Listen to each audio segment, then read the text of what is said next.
What is up, guys? Welcome back to Nitro Union, and on this next little couple episodes of video, we're going to be covering my 1970 Mach 1 Mustang. I'm calling this Project Stimulus thing. Alright guys, I'm here with the old Mach 1. It's time to get this thing out and get her going. So I've got a couple things I need to do. I've got the car up at the shop. I'm going to rebuild it, just kind of go over it, fill it with fluids and all that good stuff. Then I'm going to come back later this evening and see if we can get her fired up. It looks really crappy in there from the rats and stuff living on top of the motor and everything, but main thing is just get it fired up and try to drive it to the shop. So try to go through this carb and see if I can get it to where it'll at least halfway run, and then if I can do that, then we'll get it up to the shop and then we can go from there. Alright, so I got the carb bolted on. Everything else looks okay for now. I'm going to fill the bowls up with gas, and got the battery in there. It's hot.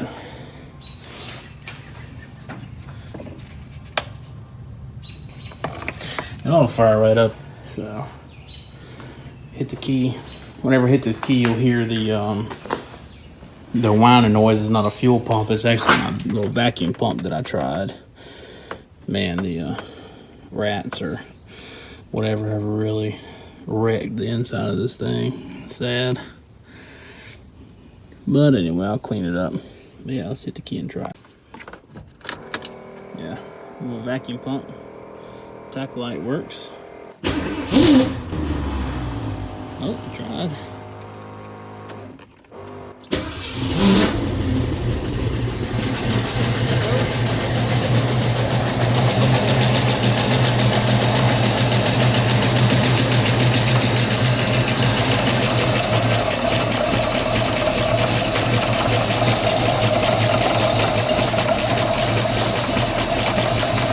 What is up, Nitro Union? We're out here at the house, the garage in fact, and with the old abandoned Mach 1, and today got it crunk up yesterday, and this morning we're going to try to get it up to the shop so I can start getting my upgrades done and everything. So you guys be sure to stay tuned, and we'll get her back on the road here shortly.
So the immediate list of things to do on the car, I'm calling this the stimulus thing. So I'm giving myself a $1,200 budget, and I need to get the car back on the road running and driving. I've got a set of new old stock skinny Kragers. I think the next big wave of like popularity in car styling is going to be that 70s street racer style, like mid 70s.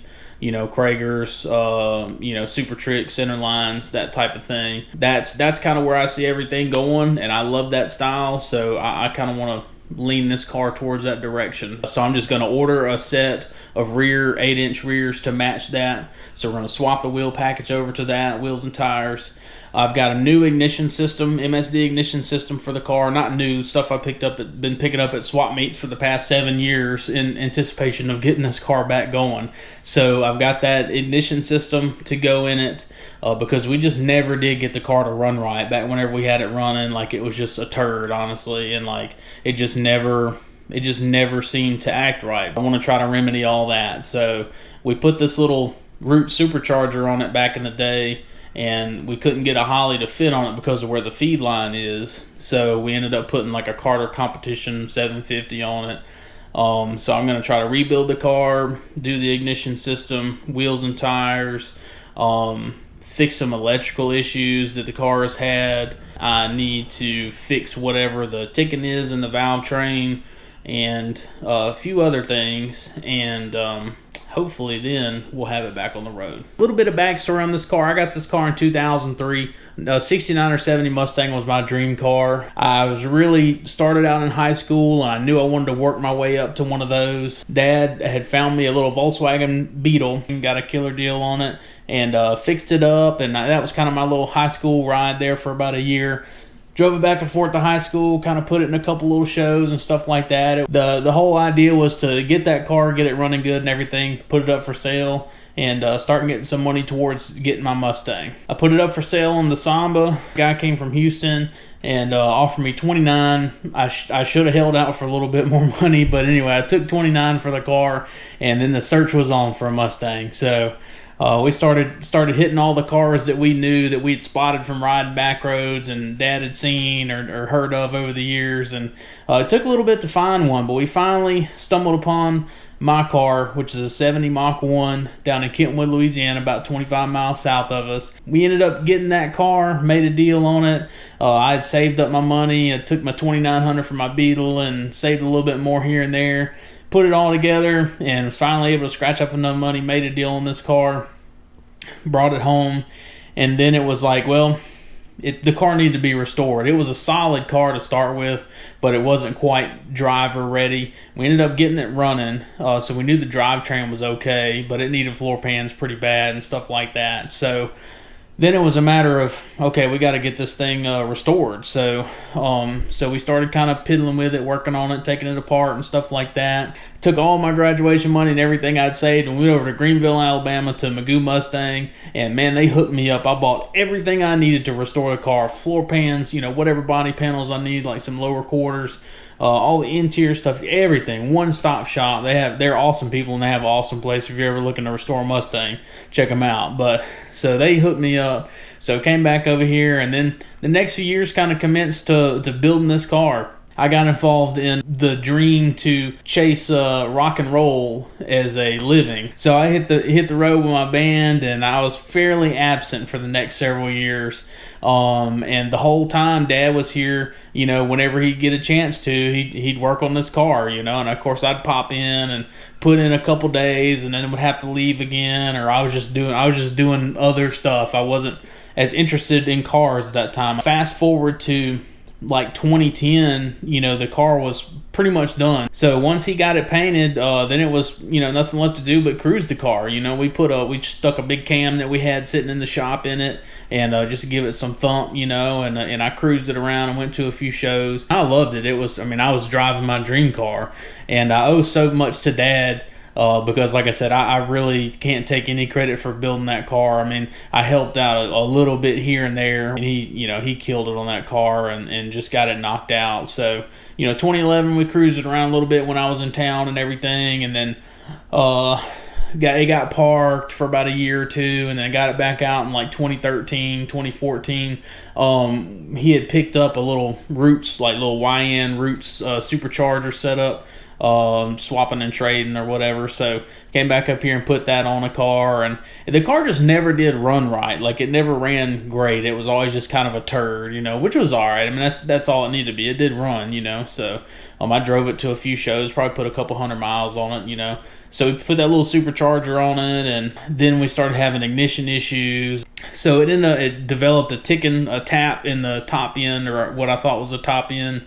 I had put some adjustable, you know, roller rockers and stuff like that on. So I assumed maybe it was just out of adjustment. And there are a few other things that kind of cause it to go downhill. That on top of what they don't tell you in high school is that when you're trying to be chase your rock and roll dreams or whatever, when you're starting out, you don't make any money. So I was just broke. I couldn't afford insurance on the car, and I just couldn't afford to do the little things that needed to be done to it to make it like a really good driver. So essentially it got parked, and I became that guy that has a really nice car that just sits in the garage, you know, and it's like, well, I'll get out and do something with it one day. But you know, life happened, and I just was broke, and I was chasing a dream, and I was putting all my energy and all my funds and everything towards just staying alive and chasing that dream, you know. Fast forward, retired from music. Then this year, you know, the COVID-19 stuff and everything happened, and everything's slow around the shop. So I'm like,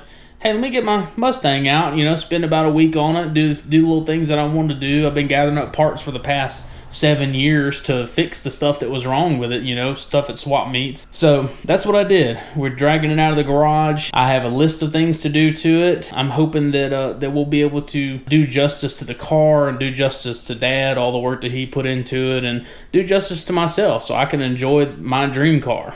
Thank you guys for tuning in on this first episode of the Stimulus Stang, and we'll have more for you on the next episode. Something else I want to mention to you guys before you go. Would you guys be interested in like a behind the music, or, you know, like who are we? You know, what are our stories?